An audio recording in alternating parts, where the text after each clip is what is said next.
अस्सलाम वालेकुम नाज़रीन, एक महकती और शहकती सुबह के साथ मैं हूं आपका मेज़बान हन्नान बुखारी। और आज के प्रोग्राम के अंदर नाज़रीन शुरू करने से पहले हमारी कोशिश होती है, जैसे आपको पता है कि कोई ना कोई एक अच्छी बात ऐसी की जाए जिससे दिन की शुरुआत जो है वो बेहतर हो सके।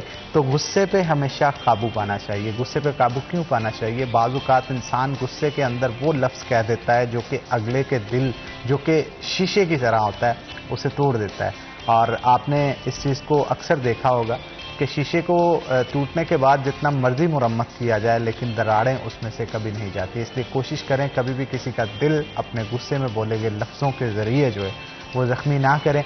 और हमेशा बच्चों के साथ शफ़क़त से पेश आएँ और कोशिश करें कि जितना हो सके इखलाक को बेहतर किया जा सके दूसरों के साथ। तो आगे बढ़ते हैं नाज़रीन। आपको पता है कि जितने भी लोग होते हैं जो इस वक्त सिटी एट 10 मॉर्निंग शो देख रहे होते हैं, सबसे पहले उनकी नज़र इस चीज़ पे होती है कि मौसम कैसा रहेगा।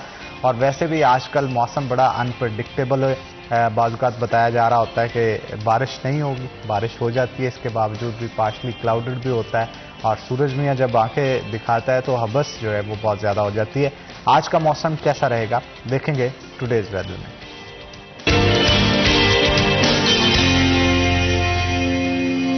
नाज़रीन, महकमा मौसमियात के मुताबिक आज कम से कम दर्जा हरारत 28 डिग्री सेंटीग्रेड रहेगा, जबकि ज़्यादा से ज़्यादा दर्जा हरारत जो है वो 33 डिग्री यानी 33 डिग्री सेंटीग्रेड रहेगा। हवा में नमी का तनासुब जो है वो शहर फैसलाबाद के अंदर तकरीबन 55% रहेगा। और इसके साथ साथ हवा जो है वो तकरीबन 1 से 2 नॉट की रफ्तार से चलेगी।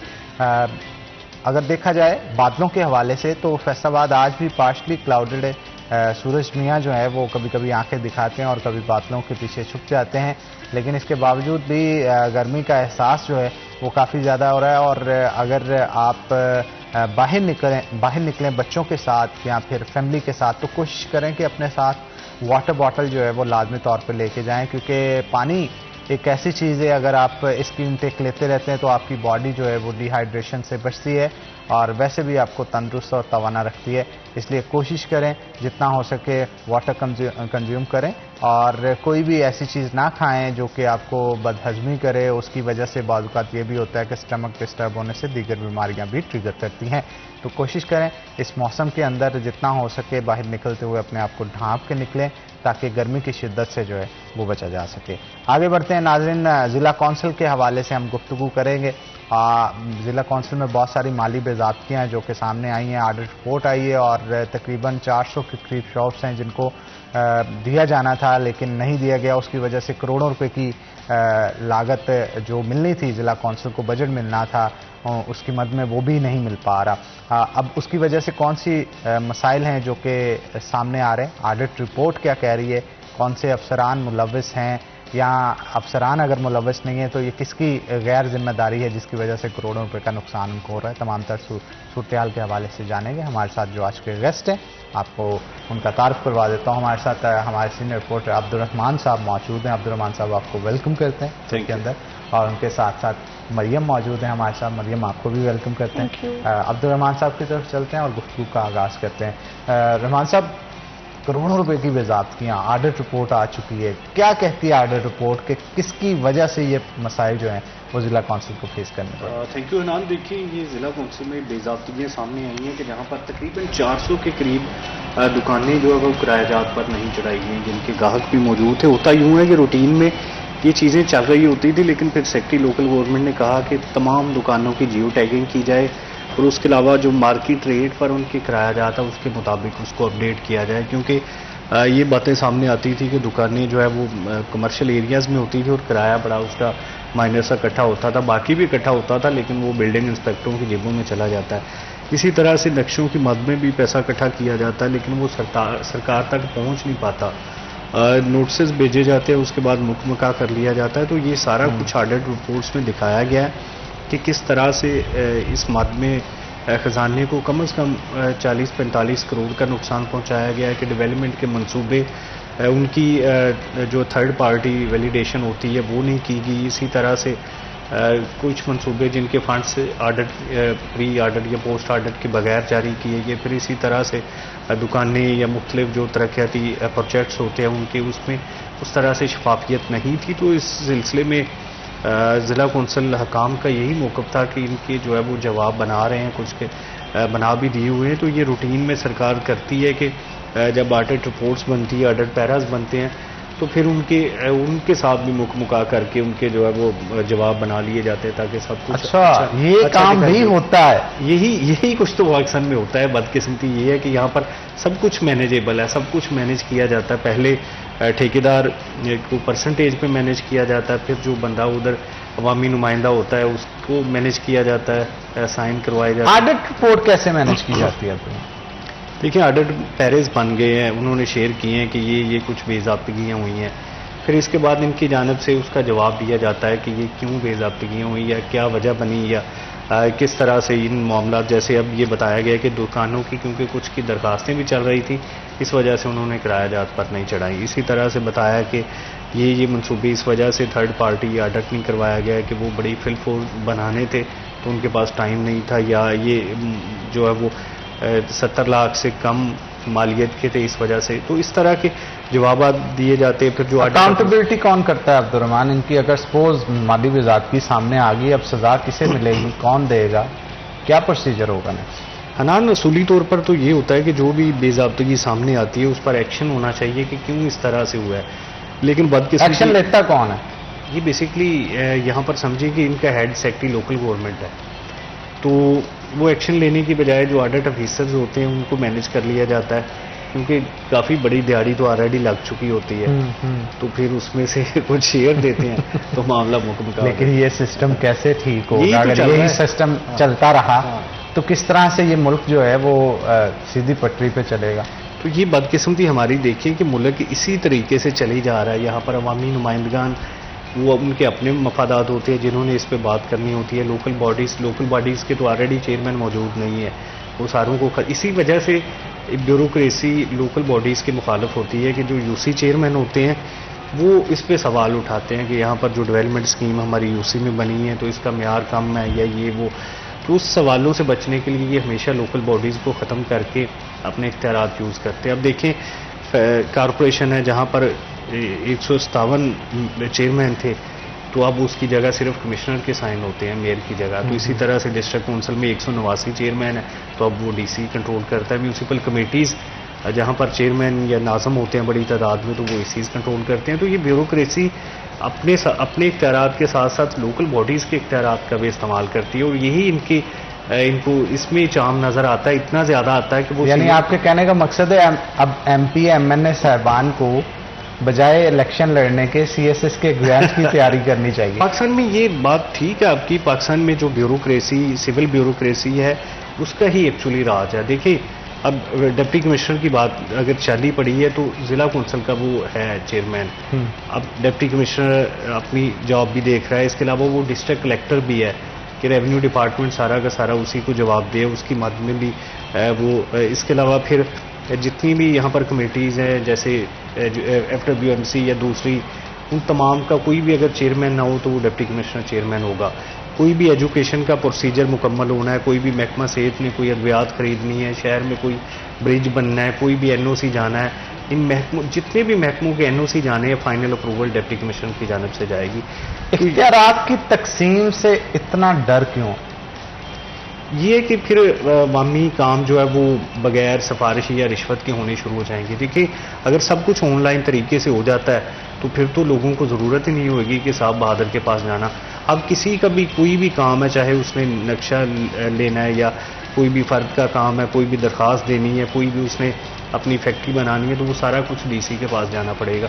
अब DC के पास जाने के लिए वो अवामी नुमाइंदगान की सिफारिश ढूंढेगा, या फिर जो दूसरा तरीका पाकिस्तान में चल रहा है कि वो कहीं ना कहीं पैसे देगा पटवारी। उसके आम शख्स को उसके रूम तक रसाई हासिल करने के लिए क्या क्या पापड़ बेलने पड़ते हैं? अब्दुर्रहमान साहब, आपको तो इस चीज़ का बड़ा बाखूबी इल्म है, तो मैं मरियम से भी बात करना चाहूँगा। मरियम, आपने अक्सर देखा होगा शिकायत का अंबार लगा होता है जब भी आप DC ऑफिस के अंदर जाते हैं, जिला कौंसिल के हवाले से हो, शहर के दिगर मसाइल के हवाले से हो, वहाँ पे मुश्किलात का सामना बड़ा पब्लिक को करना पड़ता है। एक आम शख्स जो कि ना तो उसकी कोई सिफारिश है ना कुछ और, सारा दिन DC रूम के बाहर बैठा रहता है और उसके सामने DC साहब निकल के चले जाते हैं कोई सुनवाई नहीं होती, क्या कहेंगे आप इस? बिल्कुल ऐसा ही है नान। आपने कहा कि डीसी ऑफिस के जैसे ही एंटर होता है ना, वहाँ पे लंबी लाइन लगी होती है। उनके अंदर मर्द ज़ात तो होती हैं, लेकिन खवातीन भी उनके अंदर मौजूद होती हैं। और डीसी साहब, पहले तो ये था कि एक तरफ उनका कॉन्फ्रेंस रूम था, बिल्कुल सामने उनका अपना रूम था, उन्होंने अलग से अपना रूम बना लिया है, वो वहीं पर होते हैं। पहले तो फिर भी लोग धक्कम धेल में कहीं ना कहीं उनको रोक लेते थे, अपनी कोई सिफारिश कर लेते थे, लेकिन अब बिल्कुल आवाम के साथ कट ऑफ होते हुए दिखाई देते हैं। उसके साथ दूसरी बात यह है कि हम लोगों को सिर्फ सिफारिश की जरूरत होती है। कोई ऐसा बंदा हम लोगों को जरूर चाहिए होता है कि जो पैसे लेके या फिर उनको आगे उनके मेहरबानियों के हाथ जोड़ के उनको कह दे कि प्लीज हमारा काम कर दें, और वो भी बहुत कम। अब हम लोगों के दिलों के अंदर रहम जो है वो बिल्कुल खत्म हो चुका है। हम लोग इस चीज को समझते ही नहीं। अभी एक सीट पे बैठते हैं और अगले दिन हम भूल जाते हैं कि जो हमारी आवाम है उसकी वजह से हम यहाँ पे बैठे हुए हैं। अगर ये मिसाइल, अगर जिस तरह से रहमान भाई ने कहा कि अगर लोकल गवर्नमेंट हो तो उसके बलदियाती इलेक्शंस हो तो लोगों के लिए बहुत सारी आसानियां हो जाएं, उनको ये डीसी के पास और इन लोगों के पास ना जाना पड़े जिनको सिर्फ अपने ही काम आप कह लें कि करवाने आते हैं। आवाम की तरफ गौर नहीं किया जाता। जिले इंतजामिया आवाम को भूल चुकी हुई है और मजीद भूलना चाहती है कि ना ही हमें इनके काम करने पड़े तो ज्यादा बेहतर है। तो यही वाली सूरत हाल है। इलेक्शन जो बलदियाती हैं वो होने जरूरी हैं ताकि आपके गेट पे आपको पता चले, आपके दरवाजे पे जो इलाके का बंदा हो उसको पता हो कि यार ये हमारा इलाके का मसला है, इसको ये इस तरह से हल करवाना है। कोई नुमाइंदा होना चाहिए जो उनको ऊपर तक लेके जाए। हमारी कोई, आपने बात की जैसे कि हमारे पास कोई सिफारिश नहीं होती, हमें समझ ही नहीं आ रहा था कि हमने करना क्या है इस मामले को। लोगों के मामला जो 6-6 साल से, कई ऐसे हैं जो 10-10 साल से लेके बैठे हैं, सिर्फ एक साइन है, वो जब तक वो साइन की बारी आती है तब तक डीसी साहब बदल जाते हैं। बिल्कुल ठीक है। अब्दुल रहमान साहब, आपको नहीं लगता कि अब नून लीग के भी एमपी एमएनए साहबान जो सिटी के हैं, जो हारे हुए हैं, जो जीते नहीं हैं, वो जरा जाने से ऑफिस के अंदर गुरेज करते हैं कि यार प्रोटोकॉल नहीं मिलता होता? नान, आपने हारे हुओं की बात की, जो जीते हुए हैं उनका भी आपने सूरत हाल देख ली। वो तो पीटीआई के है ना, गवर्नमेंट तो है ही नहीं उनकी। नहीं, जो नून लीग के भी 4-5 यार एक तो जफर इकबाल नागरा साहब ही वो भी ख्वारी का सामना कर रहे हैं, मतलब उनकी भी कोई सुनवाई नहीं हो रही। वो कहते हैं कि अगर नागरा साहब भी सुन लें, अब वो कहते हैं कांस्टेबल का तबादला भी करवाना है तो पहले सीएम ऑफिस जाना पड़ता है, उधर से डायरेक्टिव लेना सीएम ऑफिस से, फिर जो उस पर तबादला होता है। अब सीएम ऑफिस से ये भी तो नहीं है ना कि वो जाके वो खुद डायरेक्ट करवा लें, उसके लिए भी डायरेक्शन के लिए उत्थे दा भारू लभना पड़ता है। ये बात दुरुस्त है कि नहीं? तो फिर ये समझे कि लाहौर जाना आना किराया जो उस पर जितना या फ्यूल लगना, तो ये एमपीए, अच्छा एमपीए भी अब ये चीज सोचता है कि फ्यूल लगना है। वो कहते हैं यार एक काम के लिए 40-50 हज़ार हमारा लग जाता है लाहौर जाने में। पहले ये होता था कि यहाँ पर सीपीओ के पास गए हैं, तबादला करवा लिया, किसी क्लर्क है उसके महकमे के पास चलेंगे, अब सब कुछ वो सीएम ऑफिस में होना है। तो एक काम के लिए अगर जाना है तो वो उनका तो खर्चा, जारी सी बात है, फ्यूल का या खाने का या बंदे ले जाने का। जरा डीसी कमिश्नर के बारे में मुझे थोड़ा सा बताइएगा कि इनसे रिलेटेड, क्योंकि ज़्यादातर जो एमपी एमएनए साहबान को काम होते हैं ये गलियाँ, सीवरेज सिस्टम और स्ट्रीट लाइट्स, इनसे रिलेटेड कह लें कि म्यूनसिपल कॉरपोरेशन के ज़्यादा काम होते हैं। उनके एडमिनिस्ट्रेटर जो हैं वो कमिश्नर साहब हैं या डीसी ऑफिस में उनको ज़्यादातर काम होते हैं। इन दोनों ऑफिस के अंदर, क्योंकि आपका आना जाना भी अक्सर लगा रहता है, क्या देखते हैं कि क्या इम्पैक्ट जा रहा है जो एमपीएस एमएन साहबान हैं जो हार चुके हैं, टिकट होल्डर थे मुस्तंबिक नून के? जितने बेचारे वो मस्कीन नजर आ रहे हैं उतना कोई भी मस्कीन नहीं है। उनके तो बिल्कुल ही जो है वो सुनवाई ना होने के बराबर है। डीसी कमिश्नर डिटेल में गुजर साहब मैं चाहता हूँ आप आंसर दें। छोटी सी ब्रेक ले लेते हैं, ब्रेक के बाद दोबारा हाजिर होंगे। नाज़रीन, आपने कहीं नहीं जाना, हमारे साथ हैं।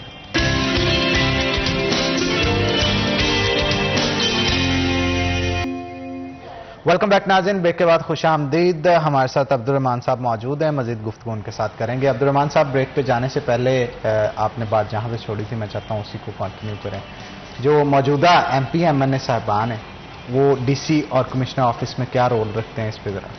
हनान, एक एमपीए ने बताया था, हारे हुए एमपीए ने, कि यहाँ पर अब्दुल्ला नैयर शेख थे जब अभी कुछ दिन पहले ट्रांसफर हुई है, तो वो कहते थे हमें उठ के नहीं मिलते हैं ना, मतलब एक अवामी नुमाइंदा आया यार कैसी, मतलब उठ के ना मिलना। उन्होंने कहा है कि ये बात, मतलब पब्लिक के इश्यूज इतने इतने बड़े हैं वो नहीं डिस्कस किए कि ये उठ के नहीं मिल रहा, ये बहुत बड़ी प्रॉब्लम। इज्जत रिगार्ड होता है ना कि अवामी नुमाइंदा आया, चले वो दूसरे नंबर पे आया, हारा, ये बेशक पहले जीता रहा सबक एमपीए, तो कोई रिस्पेक्ट होती है। बैठे बैठे जैसे वो पब्लिक के साथ हाथ मिला, हाँ जी बैठे हैं। अच्छा, वैसे भी अब्दुल्ला साहब बड़े रिजर्व पर्सनालिटी थे। अच्छा, मुझे गुरु साहब ये बताइएगा, रिसेंटली इन्होंने जो हॉस्पिटल्स के ऊपर एडमिनिस्ट्रेटर्स तैनात किए हैं, इतने बड़े बड़े अदारे, FWMC छोड़ दिया, FDA छोड़ दिया, म्यूनसिपल कॉरपोरेशन छोड़ दी, जिला कौंसिल छोड़ दिया, और आके 4-5 जो हॉस्पिटल है वो राजी करने के लिए दे दिए, और उसमें भी जो सूरत हाल है, जरा उस पर भी आप बताइए। वो भी सुन ले। अब फिर एक दोस्त को लगाया हुआ है एक अस्पताल में, तो वो कहते हैं कि जब भी जाते हैं तो MS अपने कमरे में होता है, वो वेलकम करने भी नहीं आता है ना कि चलें विजिट ही करवा दें।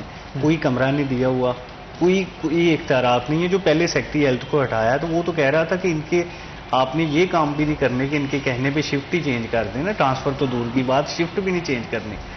तो लेकिन अब्दुर्रहमान साहब गलत है ये बात, क्योंकि पब्लिक जो अपनी प्रॉब्लम्स है वो अपने नुमाइंदे के साथ शेयर करती है, क्योंकि डायरेक्ट तो एडमिनिस्ट्रेशन समटाइम्स नहीं सुनती उनकी, तो उनकी भी बात ना अगर सुनी जाए तो फिर उनको लगाने का मकसद क्या है? कोऑर्डिनेटर बनाया, उनको एक कमरा छोटा सा दिया जाना चाहिए जहां पे बैठ के वो 2-4 घंटे, हफ्ते में 1 दिन आ गए, 2 दिन आ गए, मरीजों से मिलें, बातचीत करें। अगर ये सब कुछ नहीं करना था तो उनको बनाने का मकसद क्या था? तो अगर तो उनको बेइज्जत करना ही मकसद था तो वो तो मकसद पूरा हो गया। जब सीनियर लोग देखे ना, मतलब साबिक MPAs या टिकट होल्डर्स या साबिक MNAs, उनको उठा के अपने अस्पतालों में लगाया, तो इसी वजह से देखिए जफर इकबाल नागरा वो नहीं गया, आरफ गिल भी नहीं गया, राव काशिफ भी नहीं गया अस्पतालों में, वो कहते हैं हमने बेइज्जत होने नहीं जाना। ये सिर्फ शहर के MPMN है जो चले गए अपने अपने अस्पतालों में, गांव देहात ये भी बड़ी मुश्किल गए, और जो एक्सपेक्टेशंस शायद लेके गए थे उस हिसाब से। लेकिन ये वाकई में अब्दुर्रहमान साहब काम तो गलत है। बहुत सारी अवाम जो परेशान होती है, और अगर किसी का कोई घर वाला बीमार है तो वो उनकी सुनवाई नहीं हो रही है, दवाइयात वहाँ से नहीं मिल रही, या उनको डॉक्टर ट्रीट ठीक से नहीं कर रहा, तो किसी को एडमिनिस्ट्रेटर बना दिया है आपने, तो वो उसने जाके उसे ही बताना है। उसका भी काम अगर आप नहीं कर रहे तो मेरा ख्याल है फिर ये नोटिफिकेशंस करने का कोई फायदा नहीं था। तो ईद उल अज़हा के हवाले से हम थोड़ी सी बात करेंगे। नाज़रीन, FWMC के बहुत सारे जो वर्कर्स थे जिन्होंने बहुत सारा वहाँ पे काम किया था, उनको एडवांस पे जो है वो देनी थी एक, लेकिन उनकी तरफ से जो इनामात उनको दिए जाने थे उसके एवज़ के उन्होंने बहुत अच्छा काम किया, वो पैसे भी रोक लिए गए। उसकी वजह से उनको क्या मुश्किलात पेश आ रही हैं, उसके हवाले से भी गुफ्तगू हम जो है वो लाजमी तौर पे करेंगे। तो मरियम, मैं आपसे पूछना चाहूँगा, FWMC के वर्कर्स बहुत सारे ऐसे होते हैं जो कि ईद पे अपनी ईद की खुशियों को छोड़ के पब्लिक की खुशियों को बेहतर करने के लिए दिन भर काम करते हैं और 3 दिन गंदगी से महफूज रखते हैं शहर को। अब उनको जो उजरत दी जानी थी उस पर भी अगर पाबंदी लग जाती है तो मेरा ख्याल है उससे बड़ा मसाइल का सामना उनको करना पड़ता है। और आने वाले दिनों के अंदर किस तरह से आप उनसे काम करवाएंगे अगर उनकी हौसला अफजाई नहीं होगी? अच्छा, वो कहते हैं हमारे इस्लाम में भी कहा जाता है कि सफाई जो है वो निस्फ ईमान है। ये बड़ा ज़रूरी पार्ट है कि आप अपने इर्द गिर्द को साफ रखें। और जब शहर की बात आती है तो FWMC ने इस बार इसमें कहने में कोई गुरेज नहीं करना चाहिए कि इस बड़ी ईद पे खासा हमें एक फ़र्क नज़र आया। जो पिछले सालों की निस्बत हम देखते थे कि बहुत ज़्यादा मसाइल होते थे। इवन यहाँ तक रहता था कि ईद गुजरने के 2 हफ्ते तक लोगों की सड़कें जो थी, आम गलियां थी, वहाँ पे गंदगी मौजूद होती थी, ताफुन, बदबू हर चीज़ वो आप कह लें कि वो गंदगी से ही आगे सारी ये चीज़ें जो थी वो आ रही थी।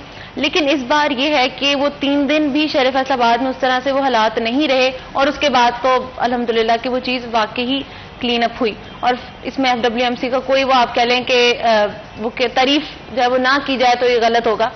लेकिन इस बार ये है कि जो लोग उस वक्त काम कर रहे थे, जो ड्यूटी पे थे, उनको एप्रिसिएशन देना और एप्रिशिएट करना बहुत ज़्यादा ज़रूरी था। बेशक क्योंकि आप काम कर रहे हैं, एक एप्रिसिएशन होती है कि हाथ से थपथपी दे दी, नहीं, आप उनको पे करें क्योंकि उनकी पे को इतनी ज़्यादा नहीं होती। वो आप लोगों के लिए फैसलाबाद की सफाई के लिए ही काम कर रहे थे, ठीक है। लेकिन उसके बावजूद ना कि उन्होंने पहले तय किया होता है कि अगर आप काम करेंगे तो इन वर्कर्स को ये दिया जाएगा। बिल्कुल। तो उस हवाले से जरा अब्दुर्रहमान साहब क्या वादे थे जो वफा नहीं हुए, जरा इस पे देखिए जी। ये तो चीफ मिनिस्टर साहबा की जानिब से ऐलान किया गया था कि यहाँ पर अच्छी कारकर्दगी हुई है तो इसके एवज जो मुलाजमीन ड्यूटी पर मौजूद रहें या 3 दिन में तो उनको ना एक तनख्वाह के बराबर एजाज़िया दिया जाएगा। यहाँ पर ये होता है कि ये सिर्फ ईदों पर या इसके अलावा दीगर जितने भी मजहबी त्यौहार है या इवेंट्स होते हैं तो उस तमाम में इनकी छुट्टी कैंसिल की जाती है। तो वो फिर इनकी छुट्टियां इकट्ठी करके ना साल में एक बार उनको एजाज़िया दिया जाता है उनकी तनख्वाह के बराबर। तो वो CM की जानिब से ऐलान किया गया कि ईद उल अज़हा के फौरी बाद इनको एजाज़िया दिया जाएगा। तो अभी तो फिर उसके बाद मुहर्रम ड्यूटी भी गुजर गई है, उनकी मुहर्रम भी गुजर गया। तो अभी तक उनको वो जाजिया नहीं मिला। तो मुलाजमीन ने एक उम्मीदें भी लगाई होती हैं, ईद पर अखराजात भी होते हैं, फिर इतनी ज़्यादा उनसे ड्यूटी ले ली। तो ये सारा कुछ देखें, इंसान किसी न किसी लालच में आके कर रहा होता है कि इसका कोई फ़ायदा होगा, तो अब उनको इसका बाजार तो कोई फ़ायदा नहीं मिल रहा। कंपनी के पास WMC को लालची लोग पसंद नहीं है शायद, मुझे लगता है। वो कंपनी के पास जाते हैं तो वो कहते हैं हमारे पास तो फंड ही नहीं है, हम तो तनख्वाह बड़ी मुश्किल से अदा कर रहे हैं। तो ये मसले बने हुए हैं कि अब वो तनख्वाह, फिर वो कहते हैं चलिए तनख्वाह तो दे दें हमें ना। आप यकीन करें FWMC की तो ये सूरत हाल है। अब्दुर्रहमान साहब, आप मुझसे बेहतर इन चीज़ों को समझते हैं। जिन कौंसल्स के अंदर जो सेंट्री वर्कर्स हैं, वो अगर कई तो माशाल्लाह गोश्तें आते ही नहीं हैं। अगर 15 या 20 बंदों की ड्यूटी है तो 10 हाज़िर होते हैं, 10 गायब हैं। कहाँ पे हैं, किस सूरत में, पहले तो ये नहीं पता चलता। लोग बिलबिला रहे होते हैं गंदगी देख के अपनी गली के अंदर के शायद कोई आए और इसको साफ सफाई करे। चेयरमैन साहिबान होते थे, वो ज़रा डंडा रखते थे ऊपर, काउंसलर्स को कह देते थे, ड्यूटी लगाते थे, वो साथ होके वो उनके ऊपर सर पे ड्यूटी दे के करवाते थे। लेकिन अब सूरत हाल ये है कि अगर कोई काम नहीं कर रहा, किसी की आप जाके शिकायत कर रहे हैं तो उसको तब्दील भी नहीं किया जाता। ताकि अब तब्दील क्यों नहीं किया जाता, उसके पीछे क्या वजह है, ये आप बेहतर बता सकते हैं।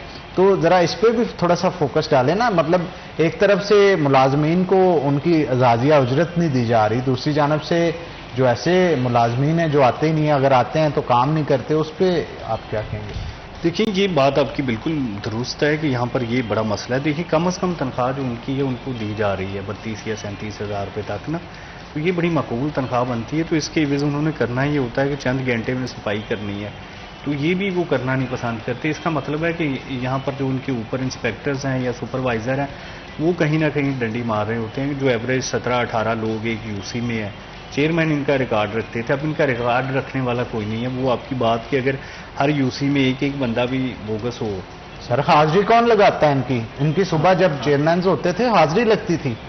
आजकल हाजिरी किस तरह से लग रही है, किस जगह पे लग रही है, यूनियन काउंसिल के अंदर एक भी शख्स को नहीं पता होता। इंस्पेक्टर लगाता है, किस जगह पे लगाता है, कब आते हैं कब जाते हैं, किसी को कोई इल्म नहीं है। फिर इन्होंने आगे जो पुराने सेंट्री वर्कर हो चुके हैं ना, जिनकी सर्विस अच्छी खासी हो चुकी है और रिटायरमेंट के करीब है, और तनख्वाह भी उनकी शायद 50, 60, 70 हज़ार तक की हो, तो उन्होंने आगे इस काम को आउटसोर्स किया हुआ है कि अपने बंदे रखे हुए हैं जो उनकी जगह पे आके काम करते हैं। अब्दुर्रहमान, इज दैट ट्रू कि बोलियां भी लगती हैं कि किस जगह पे किसने जाना है, ट्रांसफर के लिए कितने पैसे, ये वो ऐसा मामला भी होता है? सुपरवाइजर और इंस्पेक्टर लेवल पे होता है। यहाँ पर MPMNS की सिफारिशें भी चलती हैं और कहीं ना कहीं पैसा भी इन्वॉल्व होता है।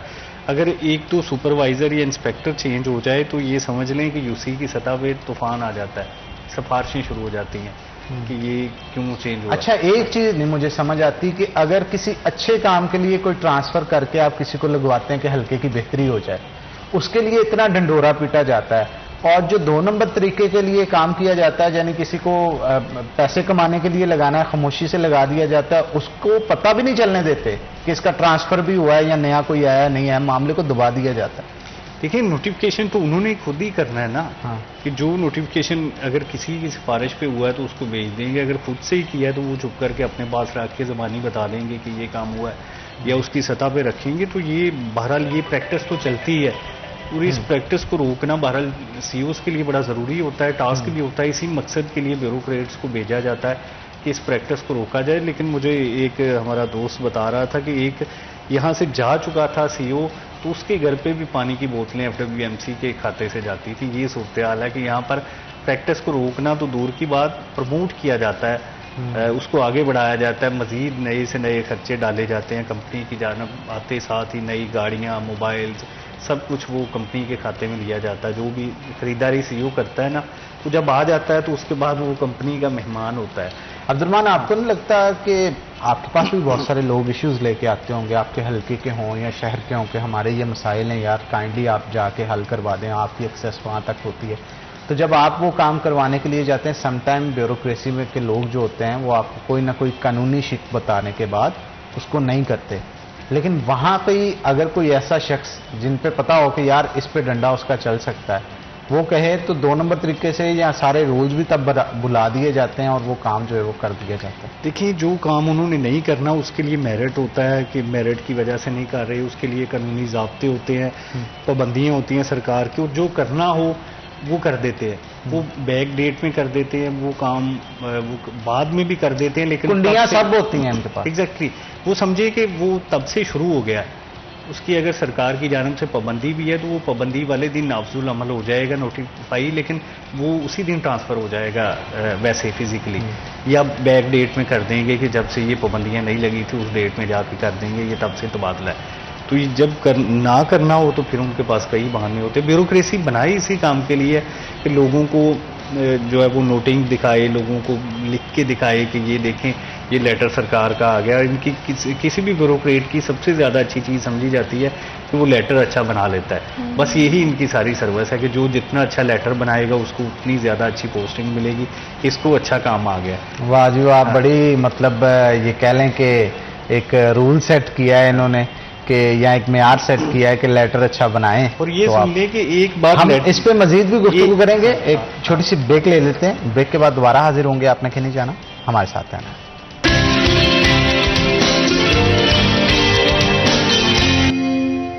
वेलकम बैक नाज़रीन, ब्रेक के बाद खुश आमदीद। हमारे साथ मरियम मौजूद है, मजीद गुफ्तगू उनके साथ भी करते हैं। मरियम, क्या कहेंगी आप? FWMC के हवाले से गुफ्तगू हो रही थी, बहुत सारे इलाकों के अंदर आपका भी जाना होता है, पीपल्स पार्टी की भी बीट आप कर रही हैं। मुझे ये बताइएगा कौन से ग्राउंड रियलिटीज़ हैं, लोगों को किन किन मुश्किलात का सामना है FWMC के काम ठीक से ना करने की वजह से? जो सेंट्री वर्कर्स हैं उनके हवाले से भी ज़रा रोशनी डालें। जैसे कि मैंने जिक्र किया कि बड़ी ईद पे काफ़ी अच्छा काम हमें देखने को मिला, सबने देखा भी, लेकिन किसी हद तक जहाँ जहाँ मसाइल काफ़ी अरसे से मौजूद हैं वो अभी भी मौजूद हैं। लेकिन इसके अंदर ये चीज़ है, रहमान भाई भी इस चीज़ को बेहतर बता सकते हैं कि कोई एक जगह रख दी जाती है। अब वो जगह जो है वो किसी खुले इलाके के अंदर नहीं होती बल्कि आबादी के अंदर मौजूद होती है और वहाँ पर कूड़ा फेंका जाता है। ये एक बहुत बड़ा मसला है। अब अगर हम मिल्लत रोड की बात कर लें यहाँ से सीधा जाते हुए, तो वहाँ पे भी ये इशू हमें देखने के लिए मिलता है। वो मे बी इलाका जो है वो FWMC के अंडर नहीं आता, वो दीगर इलाकों के अंदर या दीगर महकमों के अंदर आता है। लेकिन ये एक बड़ी आप कह रहे हैं कि सोचने वाली बात है कि जहाँ हम खुले इलाकों के अंदर हमें एक जगह बनानी चाहिए, हम आबादी वाले इलाके में एक जगह बना देते हैं। वहाँ पर कूड़ा जो है वो मुसलसल फेंका जाता है और उसके अंदर सिर्फ हमारे महकमे नहीं शामिल होते, हमारे अपने शहरी आम शहरी जो वहाँ के इलाका मकीन होते हैं वो उसके अंदर शामिल हो जाते हैं कि वहाँ पर कूड़ा फेंकना शुरू कर देते हैं। वो जैसे तिनके से आप कह लें कतरे कतरे से दरिया बनता है, वहां पे वो थोड़े थोड़े कूड़े से जो है पूरा एक समंदर बन जाता है कूड़े का, और वहां से गुजरना, वहां पे बैठना लोगों का मुश्किल हो जाता है। मुश्किल तर हो जाता है क्योंकि वहां पे बदबू इस कदर ज्यादा होती है कि जो वहां रहने वाले हैं वो सिर्फ वही इस चीज के बारे में बता सकते हैं कि भाई हमें यहाँ पे कितना मसला आता है, हालांकि वो खुद ही उनका किया घर होता है। इस चीज पे गौर करने की जरूरत है कि जहां पर ये चीजें बनी हुई हैं, ये इलाके से उन्होंने बनाए हुए हैं, उनको खत्म किया जाए, किसी ऐसी जगह पे रखा जाए जो गुंजान हो, थोड़े खुले इलाके हों, ताकि जो वहां के रिहायशी हैं उनको मसला जो है वो पेश ना आए। क्योंकि अब है भी बरसात का मौसम, अगर बारिश हो जाती है ऐसे इलाकों के अंदर तो वहां पे तो ये सूरत हाल होती है कि आप सांस भी नहीं ले सकते सही से, क्योंकि जो बदबू है वो बहुत ज्यादा है। अब लोगों को उन्हीं बदबू से जो है मच्छर भी बन रहा होता है, बीमारियां भी वहां से लोगों को आ रही होती हैं, और स्पेशली स्किन एलर्जीज हैं वो भी उसी के थ्रू शुरू होती हैं। तो हम इसकी तरफ गौर नहीं करते। हम कहते तो हमेशा हुक्मरानों को ही हैं, लेकिन जैसे हुक्मरान होते हैं वैसी अवाम होती है। हम खुद अपने मसाइल का आगाज करते हैं, हम उनको छोटे छोटे मसलों को बहुत बड़ा बड़ा बना लेते हैं और उसके बाद फिर हम हुकूमत के ऊपर उंगली उठाते हैं या उन मुतलका महकमों पर उंगली उठाते हैं कि इन्होंने ये काम नहीं किया, हालांकि आपने ही शुरू किया था, और उसके बाद अगर उन्होंने नहीं किया तो आपने भी कुछ नहीं किया। तो इस तरफ हमें गौर करने की जरूरत है कि हम सिर्फ महकमों पे ना उंगली उठाएं, खुद की तरफ भी देखें। जब तो इसका सिंपल हल है ना अब्दुर्रहमान साहब, एडमिनिस्ट्रेटर क्यों नहीं लगा रहे इन तमाम महकमों पे? ना कॉरपोरेशन पे लग रहा है, ना FDA पे, ना FWMC पे लग रहा है, बाकी अदारे भी इसी तरह लावारस हैं। देखिए, ये समझ नहीं आ रही कि 6 महीने पंजाब हुकूमत को हो गए, वो कम से कम जो है वो जितनी अथॉरिटीज़ है उन पे एडमिनिस्ट्रेटर लगा दे। मुझे लगता है कि कहीं ना कहीं किसी सतह पर ये सोचा जा रहा है कि पब्लिक ने वोट नहीं दिया तो उसकी जिम्मेदारी इन्हीं लोगों पे आयद होती है कि जिन्होंने हमें हराया, तो इनको जानबूझ के नहीं ओब्लाइज किया जा रहा है। इसी तरह से ब्यूरोक्रेसी के जरिए महकमे चलाए जा रहे हैं, और ये वैसे भी नून लीग की हुकूमत हमेशा से इस हवाले से बड़ी बदनाम रही है कि वो अवामी नुमाइंदगान की बजाय ब्यूरोक्रेट्स के जरिए हुकूमत चलाना ज़्यादा आसान समझते हैं। क्योंकि ये जैसे मैंने कहा है कि ये यस सर होते हैं तमाम लोग, जैसे इनको कहा जाए वैसे वो कर देते हैं, चाहे उसमें कोई भी बेज़ाब्तगी हो, 2 नंबर अगर यही काम करना है अब्दुर्रहमान साहब, फिर एक ही बंदा खड़ा हुआ करे पंजाब पूरे में, उसी को वोट डाला करे, MP MNS का सहारा लेना ही छोड़ दें। तो अब इन्होंने कब लिया सहारा, ये कौन सा सहारे के साथ आए? नहीं मतलब होता है ना, टिकट्स देनी, उनको इलेक्शंस लड़वाने, फिर उनकी वोट कास्टिंग करवानी, बंदा ये एक खड़ा हो जाए हर पार्टी की तरफ से, उसे ही वोट डाले फिर,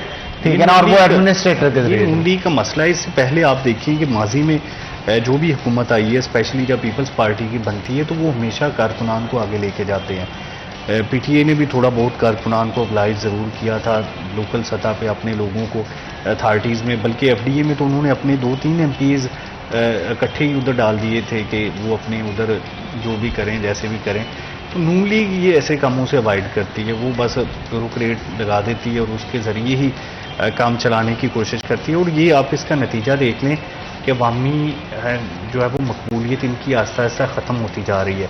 नौजवान बिल्कुल भी नून लीग को पसंद नहीं कर रहे, और जो पुराने लोग थे वो भी मायूस होते जा रहे हैं कि देखें अगर वो हार भी गए हैं या जो कम अज़ कम जीते हुए हैं, उनको भी कहीं पर कोई जो है वो oblige नहीं किया जाता, और उनको कोई पूछा नहीं जा रहा या कोई अवामी ओहदा नहीं दिया जा रहा। समुंदरी से शहबाज बाबर MNA बने हैं मुसलसल तीसरी बार, तो कोई वजारत नहीं है या कोई भी उनको इस तरह से कोई अथॉरिटी या कंपनी कोई हेडशिप नहीं दी जा रही, तो ये फिर मायूसी का बायस बनता है। जबकि दूसरी जमातें पहली बार बनने वालों को मिनिस्टर बना देती हैं, तो ये सारी चीज़ें ना जन्म लेती हैं कि इस वजह से लोग इनके खिलाफ भी होते हैं, साजिश भी करते हैं, कल को पार्टी बदलने की भी कोशिश करते हैं। तो ये नून लीग के लिए बड़ा ज़रूरी है कि अपने ही लोगों को अपने साथ मिलाया जाए, बजाय इसके कि जो ब्यूरोक्रेसी होती है उनको मिलाकर अपने काम आसान किए जाएं, क्योंकि उनकी हुक्मरानी तो आसान हो जाएगी, गवर्नेंस तो बेहतर हो जाएगी, लेकिन जिस बिना पर जैसे आपने निशानदेही की कि वो जो लोगों को साथ मिला के जीते हैं उनको बाद में नज़रअंदाज किया जाता है। और ये हमेशा राणा साहब की क्या पोजीशन है, जरा इस पे भी रोशनी डालें। कहा जाता था एक दौर में कि राणा साहब की मर्जी के बगैर कोई भी मतलब एडमिनिस्ट्रेटर यहाँ पे नहीं आता, तो राइट नाउ उनकी पोजीशन क्या है? क्या फैसलाबाद में जो कमिश्नर या DC साहिबान हैं, क्या उन पे उनका आशीर्वाद है? देखिए ना, चीज़ें बहुत बदल चुकी हैं। अब इक़्तिदार जो है वो फैसलाबाद में एक बंदे के हाथ में नहीं रहा, अब जो है वो सीधी तरह फिर कह दे किसी के हाथ में भी नहीं है एडमिनिस्ट्रेशन के अलावा। मतलब नहीं, तलाल चौधरी स्ट्रॉन्ग है इस मामले में, उनकी सुनी जाती है ब्यूरोक्रेसी में भी, पुलिस में भी, जो भी उनका काम वो नहीं रुकता, उनका जो भी ग्रुप है उनके काम होते हैं। उसकी वजह क्या है, पीछे कौन है उनके? कुछ ना कुछ ब्यूरोक्रेसी तो देखते ना यार, ये तंग कर सकता है। तो ये उनके बारे में तासर है कि वो नून लीग का मतलब अहम रुकन है, मरीम नवाज़ की टीम का अहम हिस्सा है, उनकी सोशल मीडिया टीम का भी अहम हिस्सा है, उनकी जो प्रेस कॉन्फ्रेंसेस करते हैं या जो जलसों में तकरीरें करते हैं या पार्टी को डिफेंड करते हैं, उस हवाले से उनकी बड़ी अहम खिदमात है। मियां नवाज शरीफ उनको बड़ा पसंद करते हैं, तो इस वजह से उनके बारे में स्पेशल डायरेक्शंस है कि उनका कोई काम नहीं रुकना चाहिए। जबकि जो स्पेशल डायरेक्शंस CM हाउस से एग्जैक्टली, तो आपके कहने का मकसद है कि राना सनाउल्लाह से ज़्यादा इस वक्त तलाल चौधरी के काम फैसलाबाद में हो रहे हैं? राना सनाउल्लाह का ग्रुप मुझे नहीं नज़र आ रहा है इन दिनों में,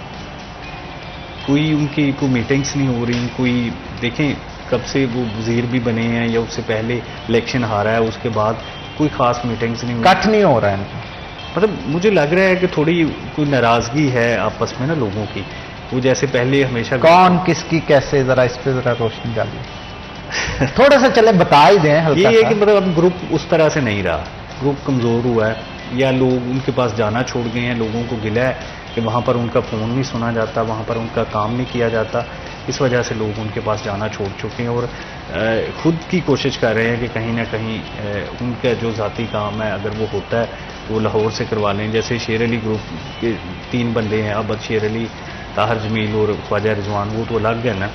बाकी जो हम जरा इस पर डिटेल में डिस्कस करते हैं, छोटी सी ब्रेक ले लेते हैं, ब्रेक के बाद दोबारा हाजिर होंगे। नाज़रीन आपने कहीं नहीं जाना, हमारे साथ हैं।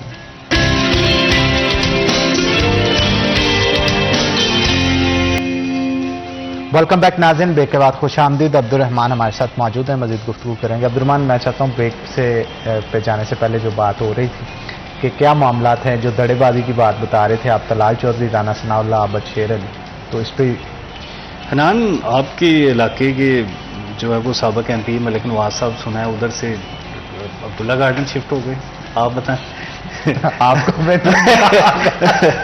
क्या बताऊं इस वाले। वो राना सनाउल्लाह खान के बड़े अहम साथी थे, तो अभी भी हैं नहीं, वो सुना है सियासत से भी किनारा कशी की कोशिश नहीं। देखें, अगर किसी ने करनी होती है तो वो बाज़ाब्ता तौर पे आके ऐलान करता है, तो अगर ऐलान नहीं किया इट मीन्स कि अभी मतलब जो आने वाला वक्त है उसमें देखी जाएगी क्या होगा क्या नहीं होगा।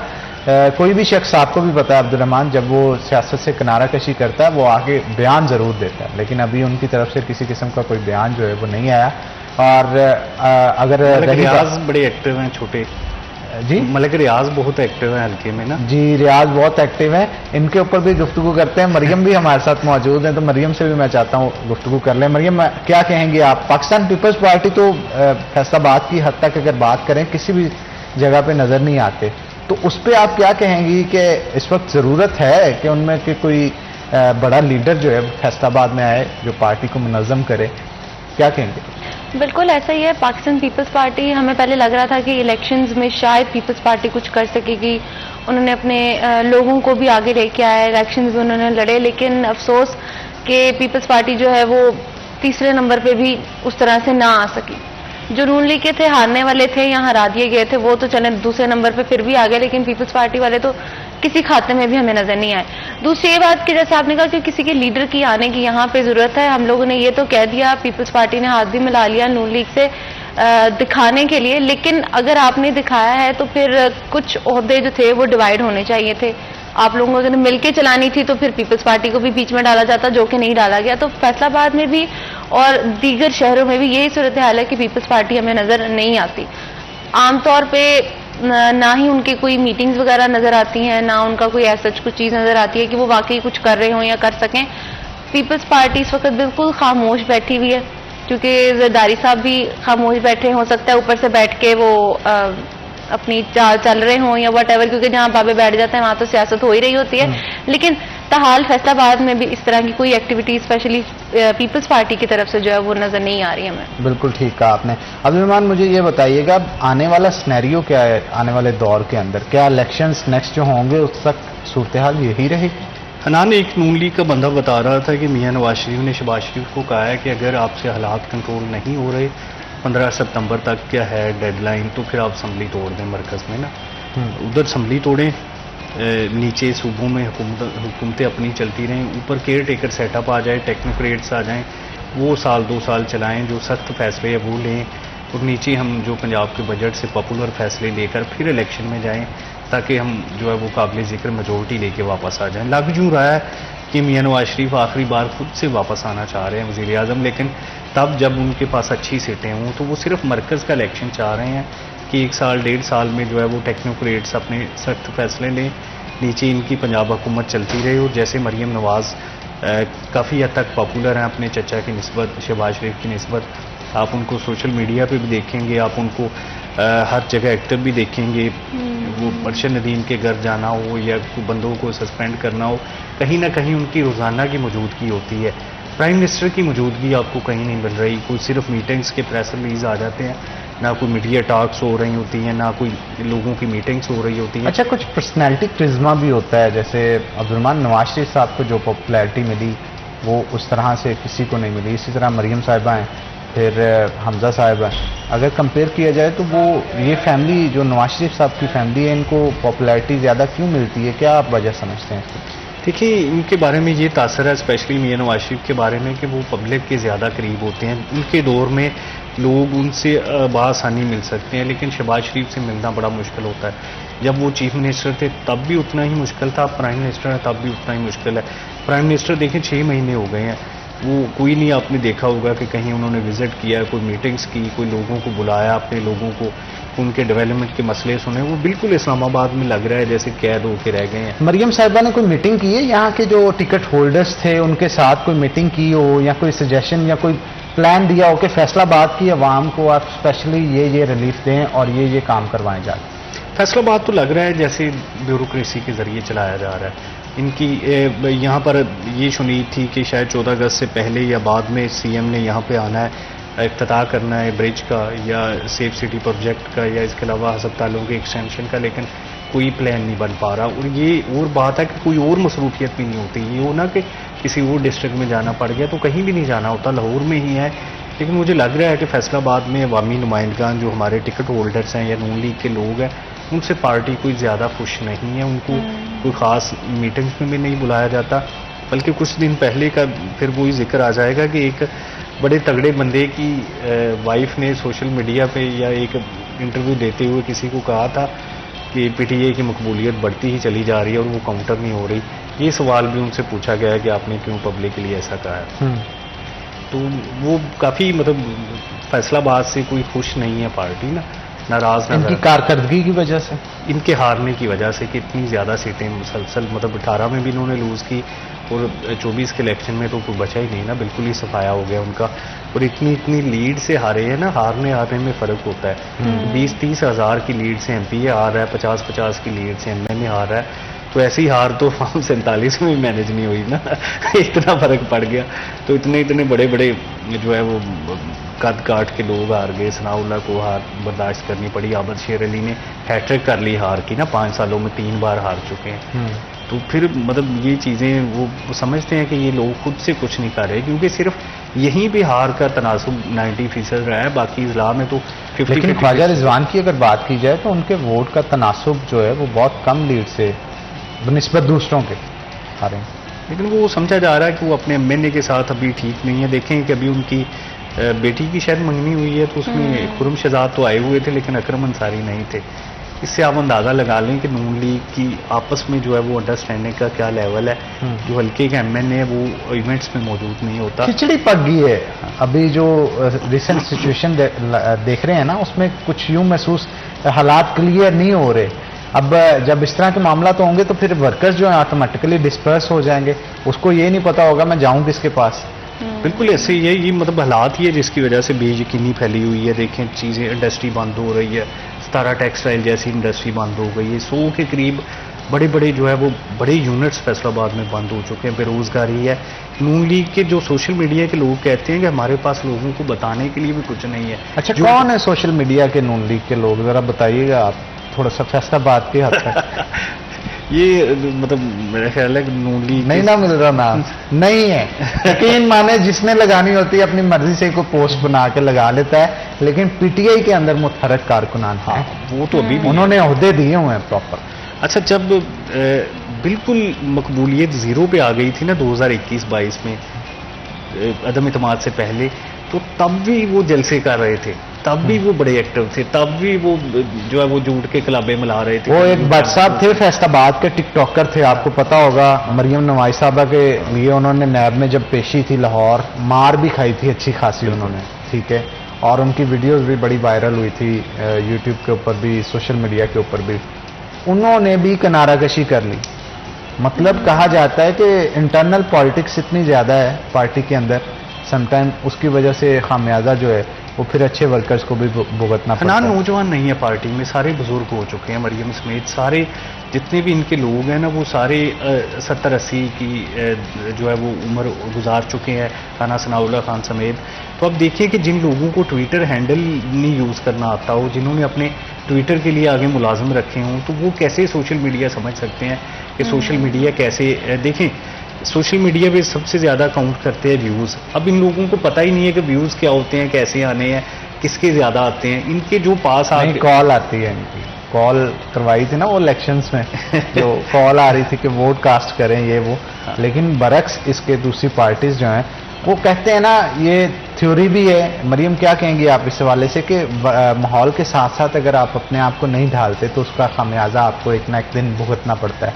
तो जैसे जैसे दौर फास्ट हो रहा है, टेक्नोलॉजी बढ़ रही है, चाहे वो सोशल मीडिया कैंपेन्स हों या इसके अलावा दीगर काम हो, तो आप इस पर क्या कहेंगी कि अगर वक्त के साथ साथ अपने आप को तब्दील ना किया जाए तो उसका नुकसान दीगर पार्टीज को क्या हो? बिल्कुल ऐसा ही होता है कि अब जैसे आपने बात की कि जब चेयरमैन थे पीटीआई के, उनके दौर में भी जो सोशल मीडिया था वो बहुत जोरों शोर से काम करता था। और 2018 में जब इलेक्शन जीता गया तो बहुत से लोगों ने मौक़िफ़ इख्तियार किया, उसमें नून लीगी भी शामिल थे, पीपल्स पार्टी वाले भी। उन्होंने कहा ये तो जीते ही सिर्फ इंटरनेट पे इतनी ज़्यादा अपनी कंपेन करने की वजह से, और इसमें कोई शक भी नहीं था। और इसके अंदर यंग जनरेशन ही सबसे आगे थी। और उसके बाद भी अभी तक पीटीआई की यंग जनरेशन और दीगर लोगों की जानिब से जो कि इंटरनेट यूज करते थे वो आज भी उसके ऊपर काम कर रहे हैं। लेकिन अगर हम नून लीग की बात करें, आप लोग भी डिस्कशन कर रहे थे मैडम मरियम की, तो उनकी वीडियोस बहुत सारी वायरल होती हैं सोशल मीडिया पे, लेकिन उन्होंने कौन सा ड्रेस पहना है, उनकी जूती का कलर कौन सा था और वो आज कहाँ कहाँ गई हैं, सिर्फ उनकी पिक्चर्स जो है वो आती हैं। अवाम के लिए क्या काम किया गया है सोशल मीडिया पे या दीगर चीजों के ऊपर कमेंट करना या लोगों को ये बताना कि ये गलत है या चीज की मजम्मत करते हैं, वो हमें नजर नहीं आती। अच्छा, एक और भी प्रॉब्लम है ना मरियम यहाँ पे, हो सकता है मरियम साहब बहुत अच्छे काम कर रही हो, उनको पोर्ट्रे ना करना आ रहा हो पब्लिक के बिल्कुल सामने। ऐसा हो सकता है। वही मैंने आपसे बात की कि सिर्फ उनके कपड़े नजर आते हैं या उनका जूता उन्होंने क्या पहना है या वो कितनी खूबसूरत लग रही हैं, इसी के ऊपर ज्यादा जो है वो कंसंट्रेट किया जाता है। उनकी बहुत बड़ी, हम सब ने देखा है सोशल मीडिया पे कि बहुत बड़ी टीम उनके इर्द गिर्द नजर आती होती है, जैसे फिल्म्स में रिकॉर्डिंग हो रही होती है उनकी भी होती है, लेकिन हमें वो चीज नजर नहीं आती जो आवाम देखना चाह रही होती है। जैसे पीटीआई की जनरेशन ने दिखाया है, पीटीआई के जो लोग थे उन्होंने दिखाया कि उस वक्त में चेयरमैन साहब क्या कर रहे थे, किस तरह से कर रहे थे, किन किन से मुलाकातें उनकी होती थी, वो हमें नजर आता था। लेकिन अब हमें नजर नहीं आता, हमें सिर्फ ये नजर आता है कि मैडम मरियम ने क्या पहना हुआ है आज। अब्दुर्रहमान साहब, काम पोर्ट्रे ना करवा पाना ये भी एक प्रॉब्लम होती है कि जो किया आपने वो दिखा ना पाना। हनान, कोई भी अकेले कुल नहीं होता, इन्हीं कामों के लिए एडवाइजर रखे होते हैं। बादशाहों ने ना अपने साथ जो अपने इर्द गिर्द बंदे प्रोफेशनल इकट्ठे किए होते हैं, उनका मकसद ही ये होता है कि उनका 1 रुपए का काम हो तो पब्लिक को बताना कि ये 100 रुपए का काम हुआ है। अगर 100 रुपए वाला भी वो 1 रुपए का ना बता सके तो ये उनकी नाकामी है। बिल्कुल ठीक कहा आपने, बहुत शुक्रिया आप दोनों का शो में आने के लिए। इसी के साथ नाज़रीन छोटी सी ब्रेक लेंगे, ब्रेक के बाद दोबारा हाजिर होंगे। आपने कहीं नहीं जाना, हमारे साथ रहना।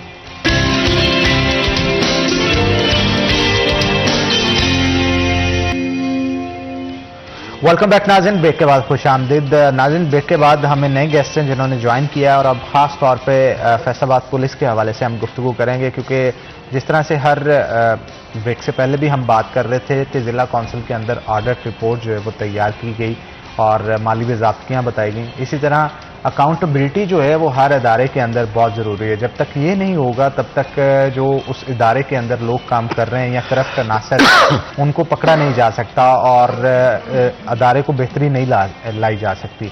तो अब पुलिस के हवाले से अगर हम बात करें, ख़ास तौर पे जो इंटरनल अकाउंटेबिलिटी है पुलिस ब्रांच की, वो किस तरह से फैसलाबाद रीजन के अंदर की जाती है, क्या क्या मामला पेश आते हैं, किस किस तरह की एप्लीकेशंस हैं वो दी जाती हैं, और अगर किसी पुलिस वाले से या किसी पुलिस स्टेशन से आपको किसी किस्म का कोई मसला है तो ऑनलाइन आप उस अपनी शिकायत को कैसे दर्ज करवा सकते हैं और उससे क्या फ़र्क पड़ेगा, किस तरह से मामला आगे जाके बेहतर होंगे, ये तमाम तर चीज़ें जो है बारी बारी हम डिस्कस करेंगे। तो आज हमारे साथ जो गेस्ट मौजूद हैं उनका तारुफ मैं आपके साथ करवा दूँ। हमारे साथ आसिफ सिद्दीक साहब मौजूद हैं जो कि SSP हैं internal accountability branch Faisalabad region के। आपको वेलकम करते हैं जी शो के अंदर। और उनके साथ साथ हमारे सीनियर रिपोर्टर तैयब मकबूल साहब जो कि क्राइम की बीट कर रहे हैं वो भी मौजूद है। तैयब साहब आपको भी वेलकम करते हैं शो के अंदर। तो सबसे पहले आसिफ साहब की तरफ चलते हैं और उनसे गुफ्तगू का आगाज करते हैं। सबसे पहले तो आसिफ साहब ये बताइएगा कि अकाउंटेबिलिटी वर्ड जो यूज किया गया है, आपकी अकाउंटेबिलिटी का प्रोसेस क्या होता है, किस तरह से आप अकाउंटेबिलिटी स्टार्ट करते हैं, थानों के अंदर क्या जाके कौन सी बेज़ाब्तियाँ हैं जो कि आप पकड़ते हैं और कौन कौन सी चीज़ें जो है आपकी हदूद के अंदर आती हैं? जी बहुत शुक्रिया भैया। सिरली अमरी अल्लाह मेरे लिए मेरा काम आसान फरमा।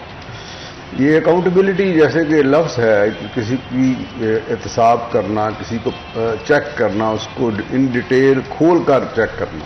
तो हम रिकॉर्ड जो है थाना जार का जो रिकॉर्ड है जिसमें 25 रजिस्टर हैं वो, और पब्लिक की जो वहाँ पर शिकायत के लिए फ्रंट डेस्क बना है उसकी जो रिकॉर्ड है फ्रंट डेस्क का वो, और उसका प्रोसीजर जो है कि एक कंप्लेनेंट आता है और उसको टैग दरख्वास्त पर टैग लगाया जाता है और टैग के बाद इन्वेस्टिगेशन अफसर को रेफर होता है।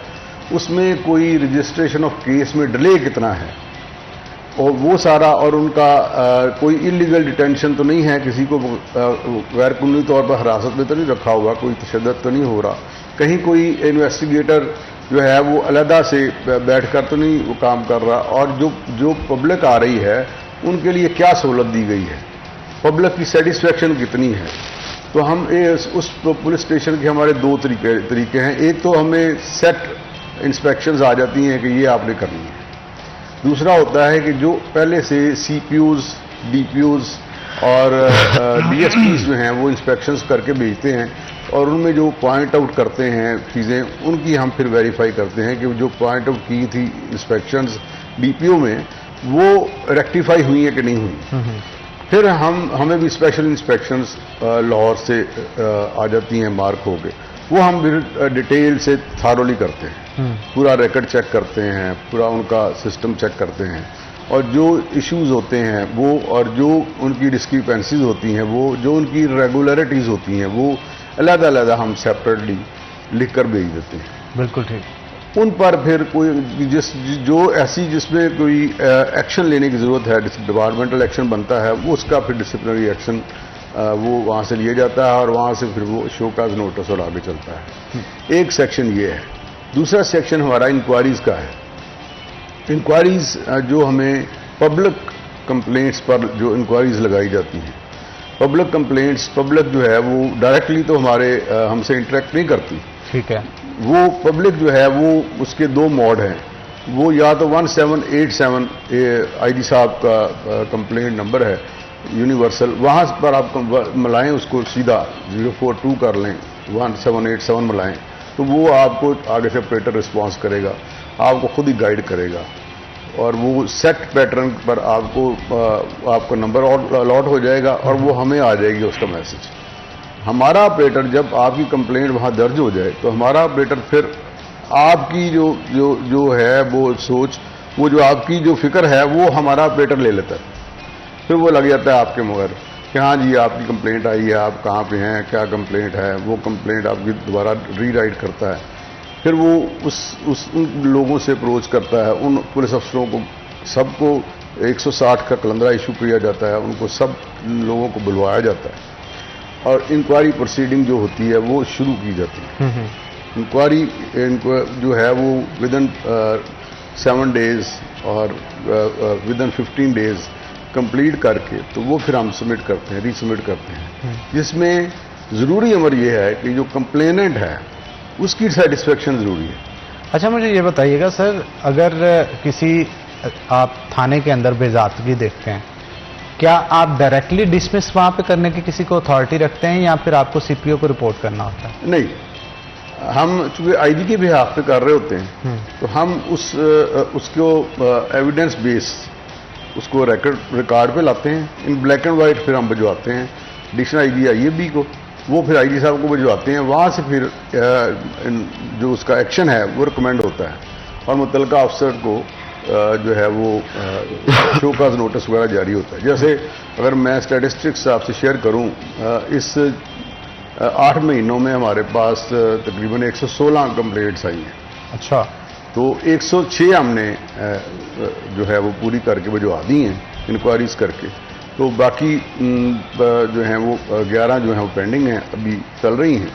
29 लोगों के खिलाफ हमने डिपार्टमेंटल एक्शन रिकमेंड किया है।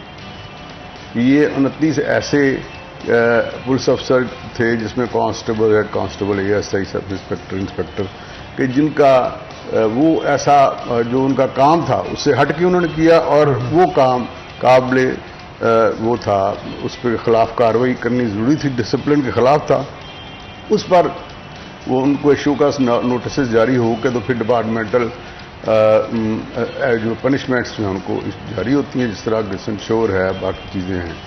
तो ये एक बड़ा डेटरेंस है और ये एक बड़ा चेक है और ये एक इतना स्ट्रॉन्ग चेक है कि इसके डेटरेंस की वजह से बहुत लोगों का फ़ायदा हुआ है और हमारे पास फीडबैक जो आ रहा है ऑलमोस्ट हमारा 80+ फीडबैक है। क्या बात है। तैयब मकबूल साहब भी हमारे साथ मौजूद है। तैयब साहब, मैं ये पूछना चाहता हूँ कि मुख्तलिफ थानों के अंदर जब इनकी तरफ से इंस्पेक्शन की जाती है, उस इंस्पेक्शन के दौरान क्या जो वहाँ पे तफ्तीशें चल रही होती हैं या जो कर ली गई होती हैं, जिनकी रिपोर्ट्स बना दी गई होती है, कभी मुद्दई और दूसरी पार्टीज को बुला के पूछा गया है क्या ठीक है क्या गलत है? और इसके साथ साथ जरा दूसरी चीज़ों पर भी फोकस डालिएगा। थाने का एक बजट होता है, जैसे पेट्रोल का, चीज़ों का, दीगर चीज़ों का, तो क्या उसको भी चेकआउट किया जाता है? उसमें भी कोई किसी किस्म की आज तक कोई बेज़ादगियाँ जो है वो पाई गई? शुक्रिया हनान। सबसे पहले मैं आपको ये क्लियर कर दूं कि ये डिपार्टमेंट के अंदरूनी एहतसाब के लिए है। ये तफ्तीश ये देखने के लिए कि गलत है या सही, ये नहीं है। उसके लिए SSP इन्वेस्टिगेशन है, उससे अगला रीजनल इन्वेस्टिगेशन ब्रांच भी है। दोनों पार्टीज में से किसी एक को ग्रीवेंसेस हैं, मुद्दई को या मुलजमान को, कि हमारी तफ्तीश ठीक नहीं हुई तो उसके लिए एप्लीकेशन देंगे। वो उनके अपने डीएसपीज होते हैं इन्वेस्टिगेशन के, वो भी सुन सकते हैं। उसके बाद इन्वेस्टिगेशन तब्दील भी हो सकती है। अगर तब्दील होने के बाद जो अगली इन्वेस्टिगेशन डीएसपी रैंक ऑफिसर करेगा, अगर दोनों में से कंप्लेनेंट और जो अक्यूज पार्टी है अगर वो फिर मुतमिन ना हो, रीजनल इन्वेस्टिगेशन ब्रांच जो आरपीओ के लेवल पे होती है पर वहां पे केस जाएगा। अगर उनकी तफ्तीश से भी मुतमिन ना हो तो फिर आईजी दफ्तर की भी एक इन्वेस्टिगेशन ब्रांच है। एक्चुअली इनको जो टास्क दिया जाता है वो आईजी साहब की तरफ से कि आप फैसलाबाद का सपोज थाना सिविल लाइन है उसकी इंस्पेक्शन करें। उसमें चूंकि फ्रंट डेस्क बना है और थानों पे 25 से 29 लाख रुपया फी थाना भी लगाया गया है, उनको इनिशिएटिव पुलिस स्टेशन में कन्वर्ट करने के लिए, उस प्रोटोकॉल पे मुंतकिल करने के लिए उनकी रेनोवेशन की गई है। वहाँ पे वेटिंग एरियाज बनाए गए हैं, वहाँ पे जो साइलिन है उनके लिए कांस्टेबल गाइड खड़ा किया गया है, बाकायदा टोकन मशीनें हर थाना में रखी गई हैं। कोई भी आएगा गाइड कांस्टेबल उनको पूछेगा आपका क्या इशू है, वो उसी हिसाब से आपको टोकन देगा और आपको मुतलका इंक्वायरी ऑफिसर तक छोड़ के आएगा। इन तमाम चीज़ों की ये इंस्पेक्शन करते हैं कि क्या जो इतने, अब सिर्फ फैसलाबाद के 44 थानों पे 12.5 करोड़ पे लगे थे उनको स्पेशल इनिशिएटिव प्रोटोकॉल पे मुंतकिल करने के लिए, तो वो जो रकम लगाई गई है क्या उसका ठीक इस्तेमाल हो रहा है? लोगों को वहां पे जो एक जिद्दत लाई गई थी कि लोग वहां के ये फील ना करें, तो थानों का पहले रवायती माहौल हुआ करता था, पुरानी बिल्डिंग्स और वो बड़ा खौफनाक किस्म का, एक्चुअली वो तासर खत्म करना था। तो ये जो इंटरनल अकाउंटेबिलिटी ब्रांच है ये वो इंस्पेक्शन करते हैं कि क्या सिर्फ बिल्डिंग चेंज हुई है, लोगों पुलिस एहलकारों का रवैया भी चेंज हुआ है। क्या सेफ सिटी प्रोजेक्ट जो लग रहा है उसमें भी किसी किस्म की इंस्पेक्शन की तरफ से की जा सकती है? नहीं, वो बिल्कुल एक अलग चीज है। उनकी सेफ सिटी अथॉरिटी जी उसमें बिल्कुल है, लेकिन ये सिर्फ पुलिस डिपार्टमेंट तक, वो पुलिस डिपार्टमेंट का अपना प्रोजेक्ट नहीं है। वो सेफ सिटी अथॉरिटी अलग से बनी है, वो उनका प्रोजेक्ट है। पुलिस उनको हेल्प आउट करेगी, जब वो मुकम्मल हो जाएगा इवन अमला भी उनका बैठेगा। पुलिस का एक एसपी रैंक का या डीएसपी रैंक ऑफिसर वहां पर जरूर होगा, लेकिन वो पुलिस के कंट्रोल में नहीं होगा। वो सेफ सिटी अथॉरिटी अलग से अथॉरिटी है, वो उसके तहत बनेगा। तो एक ये, और दूसरा अगर कोई इंस्पेक्शन डिपार्टमेंट के किसी डीएसपी हेडक्वार्टर की तरफ से की गई है, आईजी पंजाब को गई है, तो आईजी पंजाब उसको रीचेक करने के लिए भी इनको कह सकते हैं। जैसे पुलिस डिपार्टमेंट में एक पुलिस लाइन में कोत होती है, इनकी जुबान में कोत कहते हैं, एक्चुअली वो असला डिपो होता है। असले की इंस्पेक्शन, क्या असलहा इनका बिल्कुल ठीक है, एमरजेंसी की सूरत में इस्तेमाल किया जा सकता है, उसकी प्रॉपर एसओपी के मुताबिक सफाई की जा रही है। वो इंस्पेक्शन से अगर आईजी उनकी अपनी इंस्पेक्शन से मुतमिन ना होंगे, इनको मार्क हो जाएगी कि आप इंस्पेक्शन करें।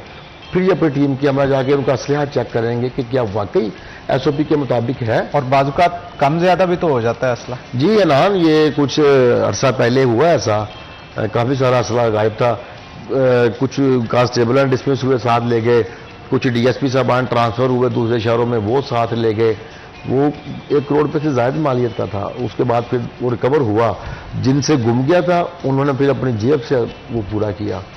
LMG SMG फिर देनी पड़ी उनको, सरकारी। लेकिन ये गुम जाना मेरा ख्याल है बहुत बड़ा प्रॉब्लम होता है कि सरकारी असला अगर गुम जाए तो उससे कोई हादसा हो जाए, कोई क्राइम पेश आ जाए, तो उससे भी तो मसला हो सकता है कि नहीं? हनान, मसला होना भी होता है और सख्त डिपार्टमेंटल एक्शन भी रिक्वायर्ड होता है। लेकिन अगर वो असलहा अगर बड़े ऑफिसर साथ ना ले गए होते फिर जरूर होता। लेकिन चूंकि ऑफिसर इन्वॉल्व थे, वो ले गए थे साथ, कोई ट्रांसफर हो गया, सूबा छोड़ गया, साथ ले गए, इस तरह के कोई इश्यूज बने थे, वो सारा वापस आ गया फिर। ठीक हो गया। आसिफ साहब ये बताइएगा, इतनी इंक्वायरीज जो आपने किया, आपने उनमें से बताया 116 थी गालबन, कोई बड़ा केस हमारे साथ शेयर करें कि यहाँ ये बेज़ाब्ती हो रही थी जो कि हमारी ब्रांच ने पकड़ा और बड़ा कोई जबरदस्त तगड़े किस्म का केस हो? उसमें आप वो बेशक उसका नाम या पुलिस स्टेशन वो नाम बताएं, वो ना बताएं आप। हम नहीं कह रहे कि आप मतलब सिंपली आप उस वाक्य को बयान कर सकते हैं, पुलिस स्टेशन का नाम भी चाहे आप ना बताएं। नहीं, वो एक्चुअली जितने भी केसेस आते हैं उसमें पुलिस का जो कंडक्ट है उस पर क्वेश्चन होता है कंप्लेनेंट को कि इसने मेरे से पैसे ले लिए हैं, इसने गलत तफ्तीश की है, इसने मेरा केस रजिस्टर सही नहीं किया। ये इसने हमें तशद्दुद किया है। तो वो जो उनके ग्रीवेंसेस होते हैं उसके मुताबिक फिर हम उसका देख लेते हैं। वो एक रूटीन में जो चल रहा होता है, इतना कोई high profile case as such तो नहीं आया, लेकिन ये है कि जितने भी ये लोग आ रहे हैं वो ज़्यादातर यही कंप्लेंट होती है मिस यूज़ ऑफ पावर जो है कि इसने जो है ना अपने इख्तियारात का नाजायज फायदा। क्या आपने कभी इंस्पेक्शन के दौरान ये भी पाया कि पुलिस ऑफिसर्स ने विदाउट लाइसेंस असला जो होता है वो अपने पास रखा हो?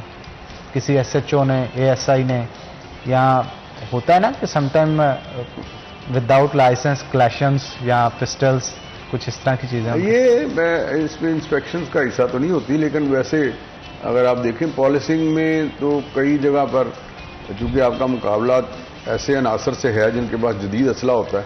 अच्छा सर, इसमें डिटेल में हम गुफ्तगू करेंगे। छोटी सी ब्रेक ले लेते हैं, ब्रेक का वक्त हो गया, तो नाज़रीन ब्रेक के बाद दोबारा हाजिर होंगे। आपने कहीं जाना, हमारे साथ हैं।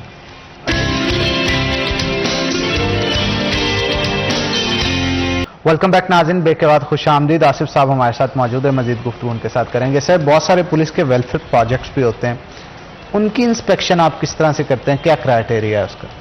जी, बड़ा अच्छा क्वेश्चन आपने किया। रिसेंटली हमें एक जो असाइन हुआ था, ये जॉब असाइन हुई है कि अब जो फैसलाबाद के वेलफेयर प्रोजेक्ट्स हैं, बल्कि थ्रू आउट पंजाब IG साहब ने इसकी इंस्पेक्शंस करवाई हैं। तमाम SPs के ज़िम्मे लगी हैं। मेरे ज़िम्मे फैसलाबाद डिस्ट्रिक्ट थी, तो उसमें जो वेलफेयर प्रोजेक्ट्स खिदमत मराकज़ हैं, तहफ़्फ़ुज़ मरकज़ है, खिदमत काउंटर्स हैं, ट्रैफिक ऑफिस हैं, लाइसेंसिंग ऑफिस हैं, ड्राइविंग स्कूल्स हैं, लिफ्टर वगैरह, ये सारे वो ऐसे प्रोजेक्ट्स जिससे आपको इनकम जनरेट हो रही है, पुलिस पेट्रोल पंप, तो उन खिदमत मराकज़ का फिर हमने डिटेल से चेक किया कि खिदमत मरकज़ जो है 15, खिदमत मरकज़ D ग्राउंड, खिदमत मरकज़ चैम्बर ऑफ कॉमर्स, खिदमत मरकज़ जड़ावाल, इनमें खिदमत मरकज़ D ग्राउंड, इनमें क्या चीज़ की हो रही है, प्रोसीजरल स्लैब्स कितने हैं, डिस्क्रिपेंसीज कितनी हैं और इरेगुलरिटीज कितनी है, और इनके खिदमत मराकज़ में जो पब्लिक को दी जानी होती है सहूलत, तो 15 किस्म की सर्विसेज जो हैं वो वहाँ जनरेट हो रही होती हैं, जिसमें कैरेक्टर सर्टिफिकेट्स भी हैं, ड्राइविंग लाइसेंसेस भी हैं, वेरिफिकेशंस भी हैं। वो सारी सर्विसेज ठीक जा रही हैं, वहाँ पब्लिक को सहूलत ठीक दी जा रही है। तो उसके बाद फिर हम ट्रैफिक ऑफिस में सबसे ज़्यादा हमने फोकस किया ड्राइविंग स्कूल्स को और लाइसेंसिंग प्रोसेस को। लाइसेंसिंग प्रोसेस जो है वो फ्लॉलेस है, उसमें कोई ऐसी चीज़ तो नहीं, कोई ऐसे एजेंट्स तो नहीं बीच में उससे हो गए। तो इनका ड्राइविंग स्कूल्स जो हैं उनका मेयार अपग्रेड करने की ज़रूरत है। यहाँ पर ड्राइविंग स्कूल्स हैं तो 7, लेकिन एक्चुअली एक ही काम कर रहा है पुलिस थाना पीपल्स कॉलोनी, बाकी सारे उन्होंने एज ए खानापुरी की हुई थी। सर, 1 करोड़ के करीब आबादी है और आप देखें कि ख़वातीन की तादाद कितनी ज़्यादा है, ख़वातीन के लिए कितने ड्राइविंग स्कूल्स हैं वो यहाँ पे मौजूद हैं गवर्नमेंट लेवल पे। जी, तो इसके ऊपर भी मजीद काम होना चाहिए। जी, इसमें पहले इनमें हमारी रिकमेंडेशन ये थी कि जो टेवटा है, जो आपका जहाँ पे स्किल्स मुख्तलिफ जो है वो एंटरप्रेन्योरशिप के कोर्सेज चलते हैं, वहाँ पर ड्राइविंग स्कूल्स क्यों नहीं बना दिए जाते? उनकी बिल्डिंग्स एग्जिस्ट करती हैं। पहले एक प्रैक्टिस रही है पहले कि ड्राइविंग स्कूल्स की जो तरबियत है वो टेफ्टा के वहाँ दी जाती थी और वो फ्री ऑफ कॉस्ट थी। ये तो चार्ज कर रहे हैं ना 8,000 रुपया पर कोर्स फैसलाबाद में या दीगर, और इसी तरह बाकी LTV और मोटरसाइकिल कार की। तो टेफ्टा में वो फ्री दी जा रही थी और बहुत बड़ा अच्छा प्रोजेक्ट था, वो उसको दोबारा शुरू होना चाहिए। बिल्कुल ठीक कहा आपने। तैयब साहब, आप क्या कहेंगे, ये जो ड्राइविंग स्कूल्स के हवाले से बात की इन्होंने, इसमें भी लोगों को काफ़ी मुश्किलात का सामना करना पड़ा है। गवर्नमेंट लेवल पे जितने स्कूल्स होने चाहिए ख़वातीन के लिए स्पेशल जो है वो मसला बन रहा है, प्राइवेटली उनको सीखने के लिए जाना पड़ता है। हनान, ये है लैक ऑफ ट्रस्ट सरकारी डिपार्टमेंट्स पे, ख़ास तौर पे हमारी पुलिस पे और स्ट्रीट ट्रैफिक पुलिस पे। 60 ड्राइविंग स्कूल्स हैं जहाँ पे ख़वातीन को ड्राइविंग सिखाने के लिए लेडी ट्रैफिक वार्डन्स मौजूद हैं। वो बड़ी इजीली डेली 2 घंटे की उनको क्लास देते हैं, प्रैक्टिकल भी होता है उसमें और उसमें बाकायदा उनको सिखाया भी जाता है और उनको पढ़ाया भी जाता है। लेकिन लोगों का रुझान बहुत कम है। 60 ड्राइविंग स्कूल है, लेकिन जिस तरह आसफ सदीक साहब ने बताया, एक्टिव एक ही है पीपल्स कॉलोनी वाला, वो इसलिए एक्टिव है, वो बहुत पुराना चलता आ रहा है। लेकिन प्रायोरिटी की जब आपने बात की, तैयब साहब जब मोहसिन साहब सीएम थे, उन जरा कह लें कि तेजी लाएगी और लाइस भी हैं, उनसे मजीद गुफ्तगू करेंगे। सर ये बताइएगा कि आपकी एहतसाब के दौरान जो रिपोर्ट है उसके दौरान कोई गिल्टी पाया जाता है तो क्या क्या सजाएं हैं जो आपके डिपार्टमेंट की तरफ से मुतलका लोगों को दी जाती है? जी वो जो आपके डिपार्टमेंट की तरफ से मुतलका लोगों को दी जाती है जी वो उसके मुताबिक कितना उसकी जो है वो कसूर उसका कितना है, उसमें माइनर और मेजर पनिशमेंट्स रिकमेंड की जाती है। तो माइनर पनिशमेंट्स में पहले शोकॉज नोटिस है, उसके बाद स्टॉपेज ऑफ इंक्रीमेंट है, और 3-4 माइनर सजाएं हैं और फिर मेजर सजाएं। मेजर सजा जो है वो डायरेक्ट नहीं होती, उसके लिए अलहदा से फिर एक रेगुलर इंक्वायरी इनिशिएट की जाती है। हम यूजुअली ये करके भेज देते हैं कि इसका ये अमल ये काबिल एतराज़ है और इस पर डिसिप्लिनरी एक्शन बनता है, इस पर किया जाए। जिन लोगों ने मिस यूज ऑफ पावर किया होता है उनको फिर वो स्टेटमेंट ऑफ एलिगेशन भी जारी करते हैं, शोकॉज नोटिस भी जारी करते हैं, और उसके बाद फिर उनको इंश्योर या जो भी माइनर सजाएं हैं। बड़ी सजा तो जो दो ही हैं वो रिमूवल फ्रॉम सर्विस और डिसमिस, वो नहीं हुई, छोटी सजाएं मिलती हैं।